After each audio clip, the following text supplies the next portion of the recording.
Praise lord. ఈరోజు దేవుడు మనకిస్తున్న వాగ్దానము ప్రకటన గ్రంథము 11వ అధ్యాయము 18వ వచనము. గొప్పవారేమి కొద్దివారేమి భూమిని నశింపజేయ వారిని నశింపజేయుటకును సమయము వచ్చి ఉన్నదని చెప్పిరి. దేవుడు ఈ భూమిని ఎంతో అద్భుతంగా నిర్మించి అనేక రకాలైన అద్భుతమైన సృష్టిని ఏర్పాటు చేసి ఎంతో అందంగా తీర్చిదిద్దారు. కానీ ప్రస్తుత పరిస్థితిలో మరి ఈ యొక్క భూమిని నశింపజేయవారు అక్రమంగా అన్యాయంగా దేశాలపై దేశాలు దండెత్తుతూ భూమిని అంతా కూడా నాశనం చేస్తూ ఉన్నారు. మరి వీరి ఈ రీతిగా చేయటం వలన మరి అక్కడున్న ప్రజలంతా కూడా ఎంతో వేదనకి బాధకి గురవుతూ ఉన్నారు.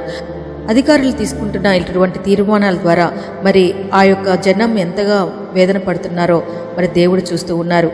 వారు మొరపెడుతున్న ఆ యొక్క మొరని దేవుడు ఆలకిస్తూ ఉన్నారు.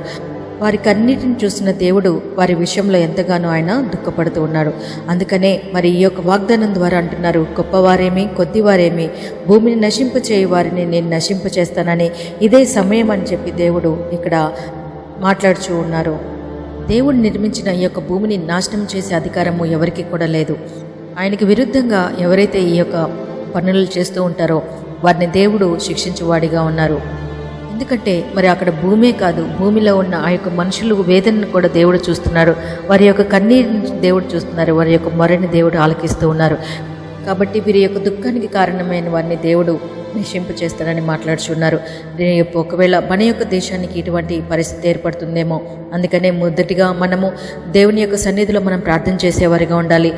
దేవా, మా యొక్క దేశాలకి శాంతి సమాధానాలు దయచేయండి. ఇతరులు మా యొక్క దేశంలో చొరబడకుండా మేము వేరే దేశంకి తండ్రి నాయన ఉగ్రతను తీసుకురాకుండా నాయన మేము శాంతి కలిగి సమాధానంగా నాయన మేము జీవించే జీవితాన్ని మాకు దయచేయమని, మా యొక్క దేశానికి సరిహద్దులను మీరు ఏర్పాటు చేయమని, మాకు మా యొక్క తండ్రి నాయన ప్రజలకి మీ యొక్క క్షేమాన్ని భద్రతని అనుగ్రహించమని మనము ఇప్పటి నుంచి ప్రార్థన చేసినట్లయితే మనము మన యొక్క అధికారుల యొక్క ఉగ్రత నుంచి తొలగింపబడతాము. మనము సంతోషంగా జీవించడమే కాకుండా ఇతర దేశాల గురించి కూడా మనం ప్రార్థన చేసేవారిగా ఉండాలి. ఆ యొక్క దేశాల్లో నశించిపోతున్న ఆత్మల పట్ల మనం కూడా భారం కలిగి వారి యొక్క వేదనని తీసివేయమని, వారికి ఆదరణ కలిగించమని దేవుణ్ణి వేడుకునే స్థితిలో మనం అందరం కూడా ఉండగలగాలి. దేవుని యొక్క ఉగ్రతకు మన యొక్క దేశము దేశాధికారులు లోను కాకుండా వారి కోసం ప్రార్థన చేసేవారిగా ఉందామా? ఈ యొక్క వాక్యం దేవుడు దీవించుగాక. ఆమేన్.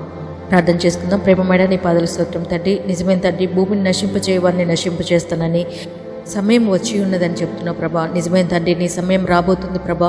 మేమందరం కూడా సిద్ధపడి మా యొక్క దేశం కోసం, దేశ ప్రజల కోసము, నశించిపోతున్న ఆత్మల కోసము భారం కలిగి ప్రార్థన చేసేవారిగా ప్రతి ఒక్కరు కూడా ఉండే కృపని భాగ్యాన్ని దయచేయమని, మా దేశాన్ని, దేశ నాయకులను కాచి కాపాడమని యేసు నామమున అడిగి వేడుకుంటున్నాం మా పరమ తండ్రి. ఆమేన్.